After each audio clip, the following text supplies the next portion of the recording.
दोस्तों IFCI limited की बात करें तो फ्राइडे को स्टॉक के अंदर काफ़ी बड़ी गिरावट देखने को मिली और इस गिरावट के पीछे वजह क्वार्टर वन का रिजल्ट जहां पे कंपनी ने बताया लॉस।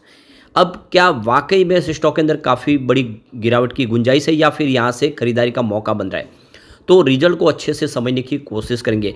क्या वाकई रिजल्ट कमज़ोर है या फिर ये एक बहुत अच्छा मौका है, क्योंकि 90 रुपीज़ के आसपास स्टॉक जाके फिर से 70 के आसपास मिल रहा है। क्या इस लेवल पे खरीदारी की जा सकती है, क्योंकि यह एक एनबीएफसी है, बिल्कुल आईआरएफसी और इरडा जैसा, जिसकी प्राइस काफ़ी कम है।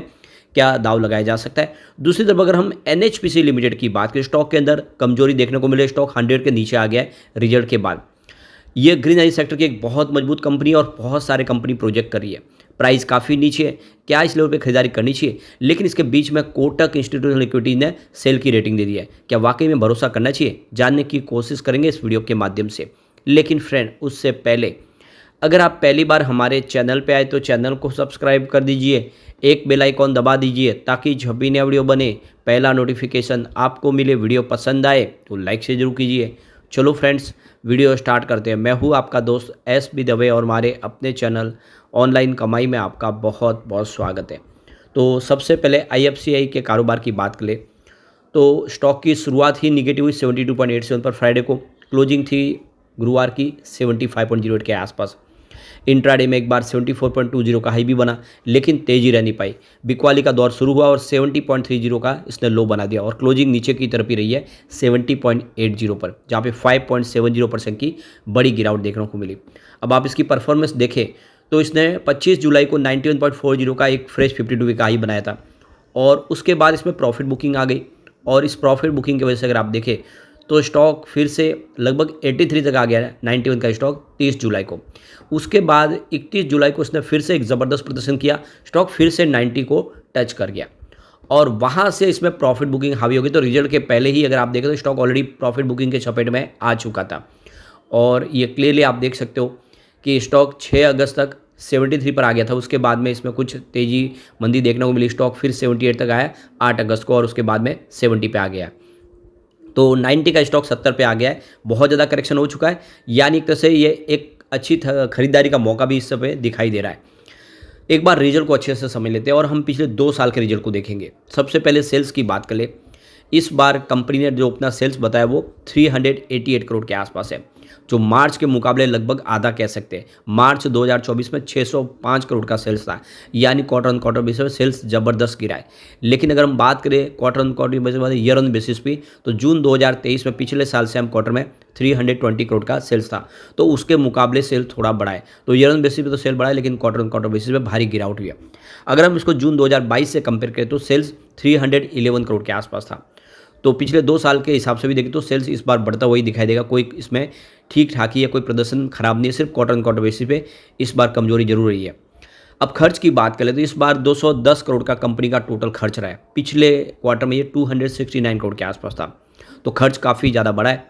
और जून 2023 में 290 करोड़ का खर्च था, तो ईयर ऑन बेसिस पे खर्च में कमी आई है। और जून 2022 की बात करें तो ये 345 करोड़ के आसपास खर्च था, यानी कंपनी भारी लॉस में थी। उसके बावजूद भी कंपनी का खर्च ज़्यादा हो रहा था, सेल्स के मुकाबले कंपनी का खर्च ज़्यादा था और यही इसके लिए सबसे बड़ा माइनस पॉइंट था। लेकिन अब स्थिति बदल रही है। आप देख सकते हो कि जून 2022 में कंपनी का टोटल सेल ही 311 करोड़ का था, लेकिन सामने 345 करोड़ का खर्च हो गया, यानी कंपनी की मुसीबत बहुत है। लेकिन इस बार 388 करोड़ का सेल्स के सामने 210 करोड़ का खर्च है, तो यह एक तरह से देखिए उन्होंने खर्च को कंट्रोल में किया है। ऑपरेटिंग प्रॉफिट देखें तो इस बार 178 करोड़ के आसपास रहा है। पिछले क्वार्टर में ये 337 करोड़ के आसपास था, यानी क्वार्टर ऑन क्वार्टर बेसिस पे ऑपरेटिंग प्रॉफिट जरूर गिरा है। लेकिन जून 2023 की बात करें, यानी पिछले साल सेम क्वार्टर की, तो मात्र 30 करोड़ के आसपास था। उस हिसाब से ऑपरेटिंग प्रॉफिट में बहुत भारी उछाल देखने को मिला है। और जून 2022 में तो ऑपरेटिंग प्रॉफिट -34 करोड़ के आसपास था, यानी ईयर ऑन बेसिस पे सुधार बहुत अच्छा देखने को मिल रहा है। अदर इनकम की बात इस बार मात्र 17 करोड़ की अदर इनकम है, जो पिछले क्वार्टर में 107 करोड़ के आसपास थी। तो अदर इनकम में लगभग आप देखें तो क्वार्टर ऑन क्वार्टर बेसिस पे 100 करोड़ की कमी आई है और पिछले साल सेम क्वार्टर में ये 4 करोड़ के आसपास थी। तो ईयर एंड बेसिस पे थोड़ी सी अदर इनकम बढ़ी है और जून 2022 में 5 करोड़ के आसपास थी।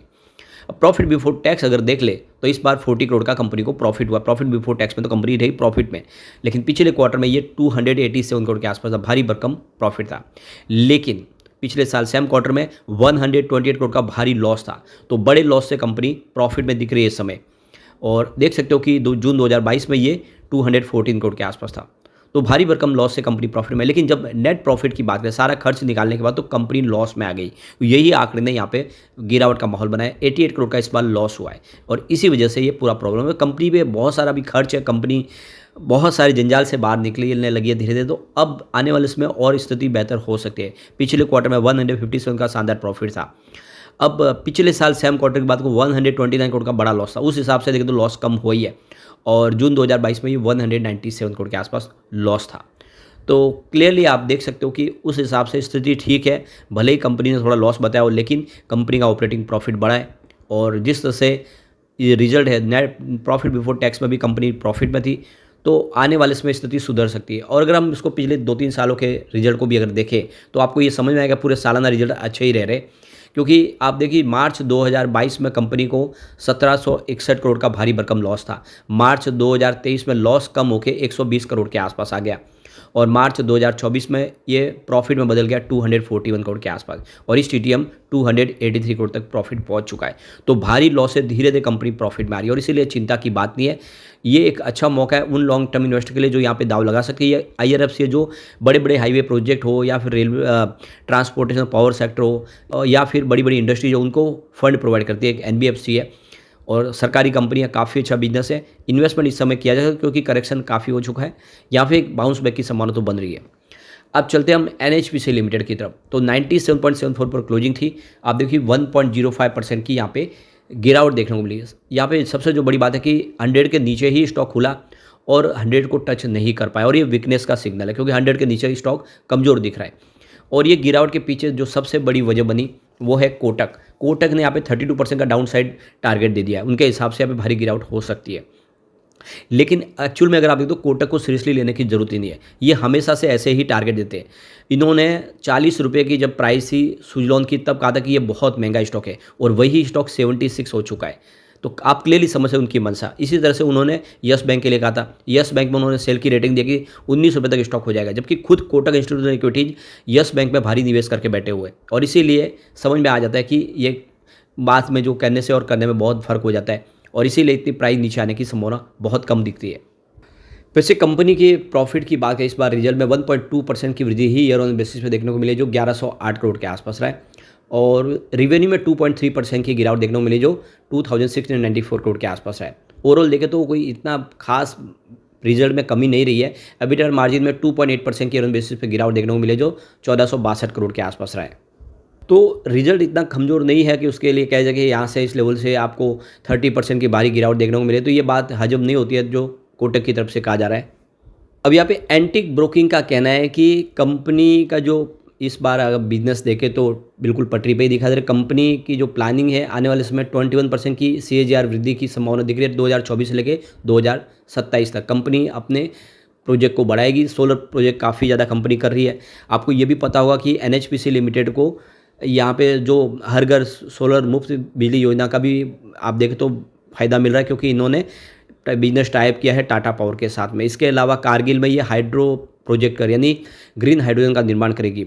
तो काफ़ी ज़्यादा विजन बड़ा है इसका। ऐसे में इसकी प्राइस बढ़ने की संभावना बहुत ज़्यादा, स्टॉक काफ़ी नीचे है। वैसे एंटिक ब्रोकिंग ने इसका 92 का टारगेट दिया और होल्ड की रेटिंग दी। उनके हिसाब से इसमें खरीदारी करके आपको रखनी चाहिए। फिलहाल स्टॉक 100 के नीचे स्लिप हुआ है तो ये 92 का टारगेट आ सकता है। तो हम इसको एंटिक ब्रोकिंग के टारगेट को तो मानते हैं, लेकिन जो 68 रुपीज़ का टारगेट दिया कोटक ने उसको तो बिल्कुल माना नहीं जा सकता है। ये तभी पॉसिबल हो सकता है जब बाजार में बहुत भारी गिरावट का माहौल बने, वरना ये स्टॉक इतना नीचे आने जैसा कमज़ोर नहीं दिख रहा है। फिलहाल कंपनी की 1000 मेगावाट की सोलर इंस्टॉल कैपेसिटी और 3 बड़े प्रोजेक्ट शुरू हो चुके हैं कंपनी के, जिसमें आप देखें यूपी के अंदर, राजस्थान और गुजरात में सोलर प्रोजेक्ट कंपनी कर रही है। कारगिल में ग्रीन हाइड्रोजन का प्रोजेक्ट कंपनी कर रही है और इसीलिए इसमें आपको लॉन्ग टर्म का नजरिया लेकर निवेश के बारे में सोचना चाहिए। तो यहाँ पे GM फाइनेंशियल सर्विस का कहना है कि प्रदर्शन काफ़ी अच्छा है। आने वाले समय कंपनी का पोर्टफोलियो तेज़ी से बढ़ेगा और उन्होंने इसका 111 का टारगेट दिया, खरीदारी की सलाह दिया है। तो बिल्कुल देख सकते हो कोटक से दूसरे टारगेट काफ़ी अच्छे निकल के आ रहे। ऐसे में इसमें निवेश के बारे में सोचा जा सकता है, कोई चिंता की बात नहीं है। लेकिन फ्रेंड, कोई भी इन्वेस्टमेंट करने से पहले अपने फाइनेंशियल एडवाइजर से बड़े ले ले या अपना खुद का रिसर्च करें, क्योंकि मैंने वीडियो आपके एजुकेशनल पर्पज़ के लिए ही बनाया। वीडियो पसंद आए तो लाइक शेयर जरूर कीजिए और चैनल को सब्सक्राइब कर दीजिए। Thank you friends.